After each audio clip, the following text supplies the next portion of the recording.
Se lo puse con las bases que trae el Protaper. No tenía idea de cómo poner el Protaper, buscaba vídeos y no encontraba XD. Pero es más fácil de lo que parece. Hay varias formas, pero yo se lo puse así. Le haces en hoyo en medio con el taladro a la base de abajo.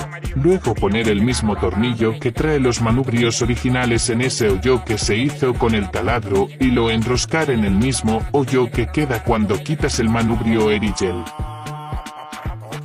Y eso es todo. Si te gustó deja tu like, bendiciones y buenas rutas, besitos. Así se mire rodando.